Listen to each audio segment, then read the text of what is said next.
ஒரு person first time உங்கள் ஆடை பார்த்த உடனே உங்கள் கஸ்டமர் ஆகிடுவாங்கன்னு நினைக்கிறீங்களா? சத்தியமாக இல்லை.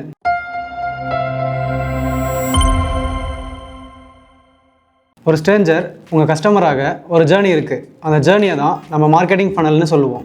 இந்த மார்க்கெட்டிங் ஃபனலில் அவேர்னஸ், கன்சிடரேஷன், கன்வர்ஷன்னு 3 ஸ்டேஜஸ் இருக்குது. இதை top of the funnel, middle of the funnel, bottom of the ஃபனல்னு சொல்லுவோம். ஜஸ்ட் ஸ்க்ரோல் பண்ணும்போது உங்கள் ஆட்ஸை ரிப்பீட்டடாக பார்ப்பாங்க. இதனால் உங்கள் பிஸ்னஸ் அவங்க மைண்டில் கொஞ்சம் ரெஜிஸ்டர் ஆகும். ஆனால் இவங்க கிட்ட தான் வாங்கணுமான்னு திங்க் பண்ண ஸ்டார்ட் பண்ணுவாங்க. ரிவ்யூஸ் பார்ப்பாங்க, காம்படிட்டர்ஸ் கூட கம்பேர் பண்ணுவாங்க, வெப்சைட் விசிட் பண்ணுவாங்க. பேசிக்கலி இந்த கன்சிடரேஷன் ஸ்டேஜில் தான் ட்ரஸ்ட் பில்ட் ஆகும். இதுக்கப்புறம் அவங்க ஆக்ஷன் எடுக்க ரெடியாக இருப்பாங்க. அதாவது ஒரு ஸ்ட்ரேஞ்சர் உங்கள் கஸ்டமராக கன்வெர்ட் ஆகிற ஸ்டேஜ். இந்த மாதிரி டிஜிட்டல் மார்க்கெட்டிங்கை டீட்டெயில்டாக கற்றுக்கணுன்னா ஸ்க்ரீனில் தெரியிற நம்பரை காண்டாக்ட் பண்ணுங்கள்.